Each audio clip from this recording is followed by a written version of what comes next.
to say that the current dance trends have entered in your psyche over the last year? Over the past 4 years, and more like, you know. Right. We did kind of things that were like that with the Is and Anything album, like in the free single and that. So, I don't know. It wouldn't be fair to say no. Does it amuse you that your current single Soon was within a chart placing of My Bloody Valentine being on top of the pops? Amuse? I don't know. Yeah, it's interesting.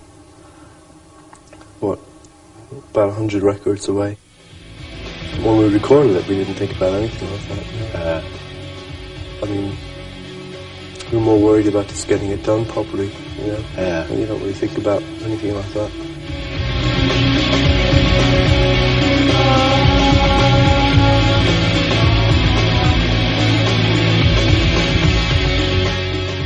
I think as we've worked ourselves into a position where we can do what we want, and now, from now on, you know, well, from quite a while, a few years ago, well, always really, but now we really can do anything we want. We've learned that we can do absolutely anything, any kind of music that pleases us, and generally it gets accepted by everyone else.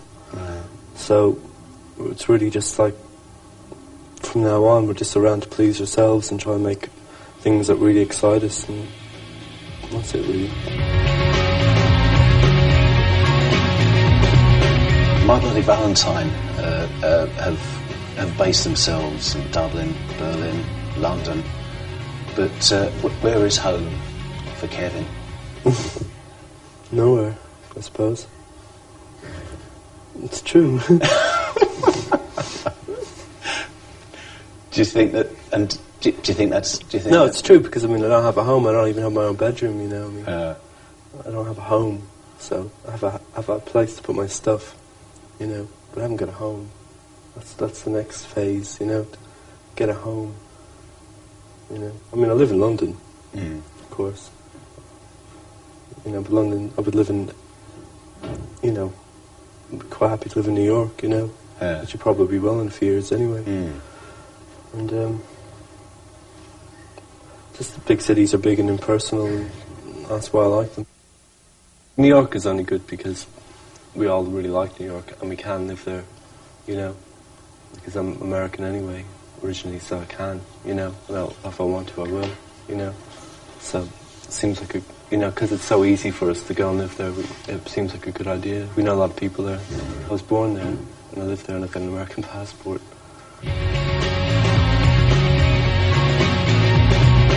My accent's Irish, of course.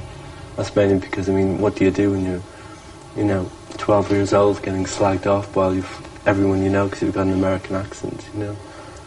To quickly develop, you know, it's the worst age, a young teenager, to have an American accent, or any accent, weird accent, because that's the age when you're most obsessed to be like everyone else. You know, you haven't got your identity yet, so you're kind of just trying to fit in with everyone else. So I lost it pretty quickly. It does come back. That was the weirdest thing, going back to when we did a tour there. I felt a bit sort of, because they always say people who lose their accents quickly must have a weak character. You know, my accent was getting American again really quickly, and I was thinking, oh my God, you know, starting to feel a bit phony. When I was a kid, I remember things from America that are only happening here now, you know, like it's, as regards to junk culture and sort of like, you know, selling garbage to people in general, like all that kind of stuff. There's things that happened in America when I was a kid that probably never happened anywhere else. You know, it's the stuff that you see on TV and toys in general, and I can relate it from a kid's point of view, of course. But yeah, it was like all of a sudden going from, as far as I was concerned, the modern world into some distant past. You know, that's what it felt like. Except one major, huge, giant difference between America and this part of the world in general was music. Because I arrived with the glam rock thing, and that was amazing. Right. Like, and America was rubbish for that kind of music. America had a soul program and a rock program, that, you know, and that was it. They had no children's pop programs or anything.